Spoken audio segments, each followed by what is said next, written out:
तो आप सभी का स्वागत है हमारे चैनल में। आज ये वीडियो हमारा सेकंड पार्ट होने वाला है फ्रोजन शोल्डर का, कंधे का दर्द या फ्रोजन शोल्डर। इससे पहले हमने एक और वीडियो बनाया है पार्ट 1। जिन्होंने नहीं देखा है मैं इसका लिंक डिस्क्रिप्शन बॉक्स में डाल दूंगा, आप ज़रूर देखिए।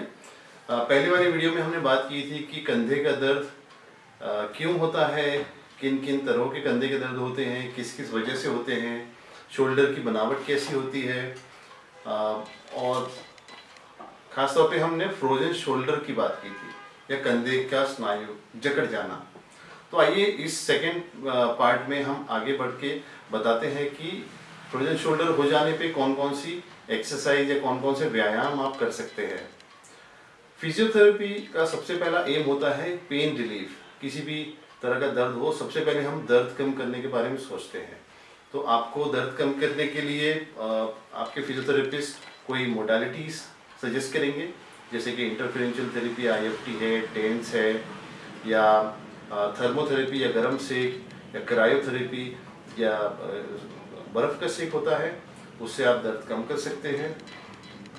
तो पहले जब दर्द रहता है तो बहुत ज़्यादा एक्सरसाइज नहीं हो पाती है। एक बार दर्द कम हुआ तो फिर आप ज़्यादा एक्सरसाइज कर सकते हैं। एक्सरसाइज की बात हम करें तो एक्सरसाइज 3 तरह की होती है। एक होता है एक्टिव एक्सरसाइजेस जो पेशेंट खुद कर सकते हैं, मूवमेंट उनके कंट्रोल में होता है, पेन आता है तो वो रुक सकते हैं।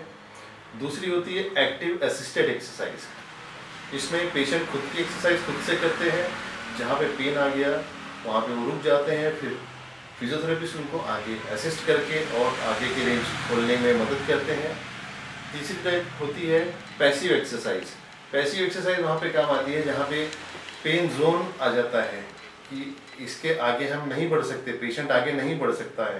तो कुछ खास टेक्निकल मूवमेंट्स होते हैं, कुछ खास टेक्निक अपना के उस रेंज ऑफ मोशन को ओपन किया जाता है, जैसे कि मैनुअल थेरेपी हो गया, कुछ सर्टन टाइप्स ऑफ ग्लाइड्स हो गए, एमईटी मेथड्स हो गए, और बहुत सारे तरीके के टेक्निकल मूवमेंट्स करके फिजियोथेरेपिस्ट उस जकड़े हुए शोल्डर को खोलते हैं, ढीला करते हैं। तो अब इसके आगे हम बात करेंगे active range of motion exercise. Range of motion का कहने का मतलब है कि एक जॉइंट कितना मूव कर सकता है। जैसे कि शोल्डर जॉइंट सामने की तरफ से 180 डिग्री तक मूव कर सकता है, इसे हम फॉरवर्ड फ्लेक्शन कहते हैं नॉर्मली। साइड में भी 180 डिग्री का मूवमेंट होता है नॉर्मली। एक्सटर्नल रोटेशन और इंटरनल रोटेशन भी 90 डिग्री के होते हैं। तो फ्रोजन शोल्डर में यही चीज़ स्टिफ हो जाती है, ये मूवमेंट नहीं हो पाता है। तो एक्सरसाइज करके हम इसको खोल सकते हैं। पहली एक्सरसाइज होती है पुली की एक्सरसाइज। पुली एक फिक्स्ड व्हील और रोप का सेटअप होता है, जिसमें हम बैठकर रोप को फॉरवर्ड, आगे पीछे, सामने की ओर कर सकते हैं। सिमिलरली हम साइड में भी हम कर सकते हैं। ये 15 से 20 बार या 50 बार हम कर सकते हैं। ये पेशेंट के कंट्रोल में होता है, ये धीरे धीरे हम उसकी लेवल बढ़ाते जाते हैं। की एक्सरसाइज फॉरवर्ड फ्लेक्शन, पुली एक्सरसाइज साइड की तरफ, forward shoulder stretch active exercise है। ये सामने से अपने बॉडी का वज़न डालते हुए दोनों हाथों को ऊपर ले जाना है, जिससे कि राइट शोल्डर में खिंचाव महसूस होता है। शोल्डर का एक्टिव एक्सटर्नल रोटेशन एक्सरसाइज, ये दीवार के कोने में जाके हाथों को 90 डिग्री फ्लेक्शन में रख के बॉडी को आगे की ओर लाना है। इससे राइट शोल्डर में स्ट्रेच महसूस होगा। राइट साइड का वॉल वाइप एक्सरसाइज है।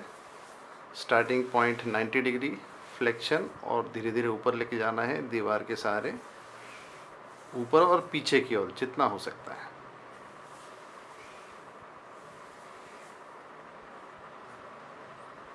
कंधों को सीधा रखना है, that is very important. Wand forward flexion, shoulder flexion with facilitation of external rotation in standing position. Shoulder extension by wand.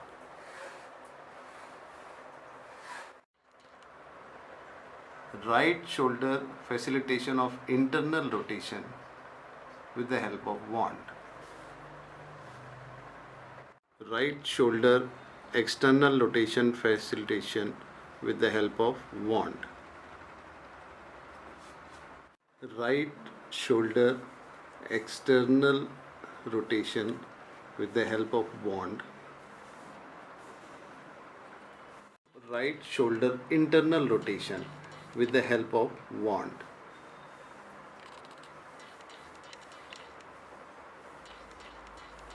Thera band exercise thera loop के साथ।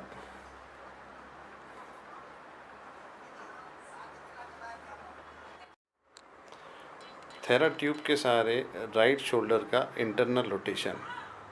Thera tube की मदद से शोल्डर का external rotation exercises. Right shoulder pendular exercises.